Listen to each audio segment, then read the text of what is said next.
वाहिगुरु जी का खालसा, वाहिगुरु जी की फतेह।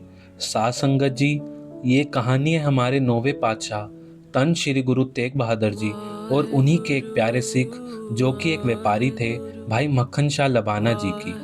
इससे पहले इस वीडियो में आगे बढ़े, आप सब ਨੂੰ विनती है जी, इस चैनल ਨੂੰ सब्सक्राइब करो ਤੇ ਲਾਈਕ ਕਰੋ ਤੇ ਜ਼ਿਆਦਾ ਦੇ ਜ਼ਿਆਦਾ ਲੋਕਾਂ ਨਾਲ ਸ਼ੇਅਰ ਕਰੋ। सन 1664 का समय सी। 8वें गुरु बाला प्रीतम धन श्री गुरु हरकृष्ण साहब जी दिल्ली में ज्योति जोत समा गए थे। ज्योति जोत समाने से पहले जब संगत ने पूछा अगले गुरु कौन होंगे, तो गुरु जी ने केवल इतना कहा, बाबा बकाला। बाबा बकाला यानी अमृतसर के पास एक गांव था। उस समय हमारे नौवे गुरु गुरु तेग बहादुर जी गहन ध्यान में लीन होकर बाबा बकाला में ही निवास कर रहे थे। लेकिन गुरुजी ने स्पष्ट नाम नहीं लिया, इसलिए लोगों ने बकाले शब्द का अर्थ बकाला गांव में ही लगा लिया। साध संगत जी, इसी दौरान एक गुरसिख भाई मक्खन शाह लबाना जी हुए हैं। मक्खन शाह जी का जन्म एक लबाना परिवार में हुआ था। 1619 में उनका जन्म भाई दासा लबाना के घर हुआ, जो तन तन श्री गुरु हरगोविंद साहब जी के एक धर्मनिष्ठ सिख थे। मक्खन शाह जी एक व्यापारी थे जो जमीन और समुद्र के रास्ते बहुमूल्य माल लाते थे और उसे मुगल भारत के गुजरात और पंजाब के कुछ हिस्सों में बेचा करते थे। इसी दौरान भाई मक्खन शाह लबाना जी अपने जहाज़ों का एक बेड़ा लेकर व्यापार करने पूर्वी देशों में गए हुए थे, तो घर लौटते समय एक भयंकर तूफान में फंस गए। पहले तो उन्होंने तूफान के बारे में सोचा नहीं, क्योंकि उस समय ऐसे तूफान आना आम बात थी। लेकिन जल्द ही लहरें डेक पर चढ़ने लगी। तेज आंधी के साथ जहाज चरमरा रहा था, मानो एक के बाद एक विशाल लहरों पर लगभग सीधा चढ़ते हुए टूट जाएगा। पतवार पर उनके आदमी जहाज को हवा के समकोण पर रखने के लिए बहादुरी से काम कर रहे थे।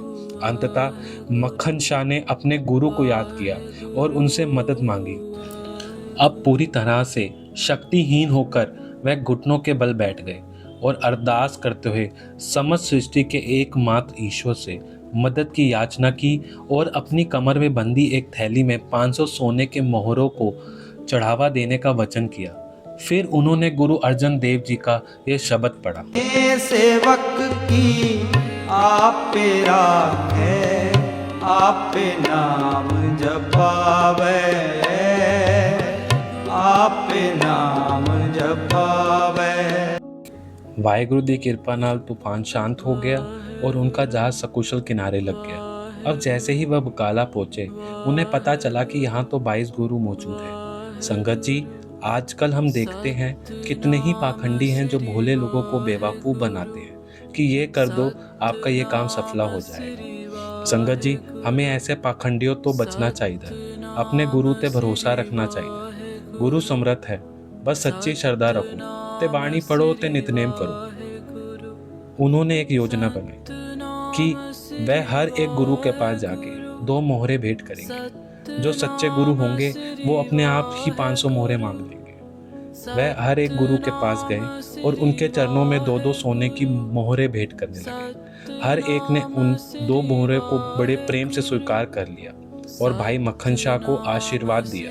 लेकिन भाई मक्खन शाह के मन में कोई संतुष्टि नहीं हुई। आखिरकार उन्हें पता चला कि गांव के बाहरी इलाके में एक साधु बैठे हैं जो गहन समाधि में लीन रहते हैं। लोग उन्हें तेग बहादुर कहते हैं। भाई मक्खन शाह उनके पास पहुंचे।